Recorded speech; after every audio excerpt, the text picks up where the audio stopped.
Et on vous en parlait hier, nouveau rassemblement monstre à Alger pour un 9e vendredi consécutif. Et après la démission du président algérien, les manifestants réclament le départ de ses proches et notamment d'Abdelkader Ben Salah, le chef de l'État par intérim.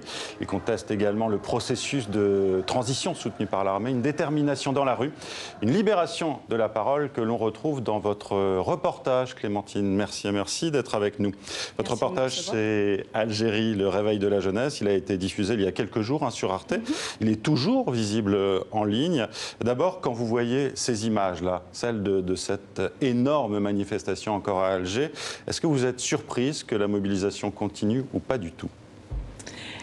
Aujourd'hui, je suis plus si surprise qu'elle continue. Je l'étais évidemment au début, donc nous, on était présentes en Algérie lorsque la première manifestation a eu lieu. Vous le 22 n'étiez pas février. parti pour ça au départ. Oh, pas du tout. Voilà, on était un peu par hasard au bon moment, au bon endroit, et ce qui était surprenant, c'est que personne ne s'y attendait. C'est-à-dire que dans les jours qui précédaient la première manifestation, tout le monde en parlait, que ce soit dans la rue, que ce soit, enfin voilà, les gens qu'on rencontrait, évidemment, tout le monde se posait la question de est-ce qu'il va y avoir du monde ou pas, mais personne, et les Algériens en premier, personne n'avait prévu qu'autant de gens descendraient dans la rue. Alors vous suivez 3 jeunes dans votre reportage, Jamal, Ouda et Marmed, je crois qu'on le prononce de cette manière.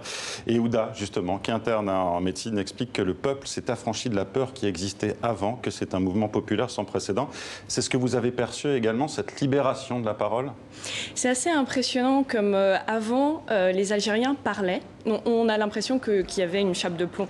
Il y avait une chape de plomb dans la sphère publique, mais en privé, les Algériens parlaient. On prenait un taxi, la première personne allait se plaindre du manque de moyens dans les hôpitaux, dans les écoles. Enfin voilà, ils se sentaient déjà assez libres de s'exprimer, mais par contre, il y avait un fossé entre s'exprimer devant une personne inconnue, un peu lambda, et s'exprimer publiquement, parler devant une caméra et donc être diffusé à la télévision. En clair, la conscientisation politique, elle était déjà là.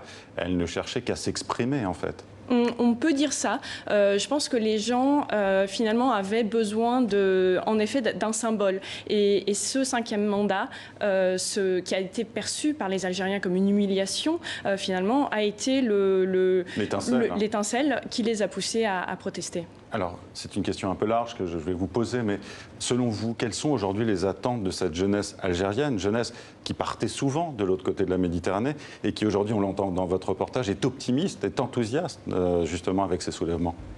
Moi, je dirais que ce qu'ils attendent, au-delà des changements politiques, c'est surtout des changements socio-économiques.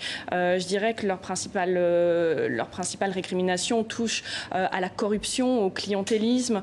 Il y a énormément de programmes d'aide en Algérie, que ce soit les programmes de logements sociaux, que ce soit les études qui sont gratuites. Il y a des programmes d'aide aussi aux entrepreneurs.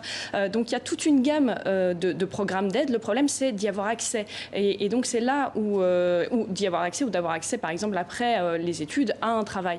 Et donc, l'une des demandes principales de la jeunesse algérienne aujourd'hui, je dirais que c'est que, quelque part, que l'état de droit, en tout cas, qu'il y ait moins de clientélisme, que la méritocratie fonctionne. Il y a aussi la question du droit des femmes qui est abordée dans votre rapport, qui est posée de manière assez courte. Est-ce que vous pouvez nous dire si ça fait partie des revendications fortes ? Ça fait partie des revendications fortes pour une bonne partie des femmes jeunes qui sont aujourd'hui dans les manifestations. C'est-à-dire que sur le papier, la position des femmes en Algérie est plutôt positive. Contrairement à l'Europe, par exemple, elles ont souvent une égalité salariale dans les faits.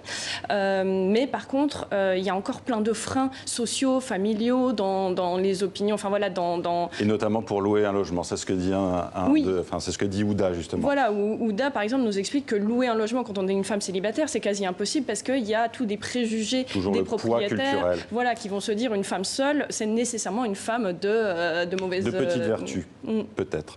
Merci à vous Clémentine, merci d'avoir été avec nous. Je rappelle que votre reportage Algérie, le réveil de la jeunesse est à revoir ou à voir encore sur arte.tv. Merci.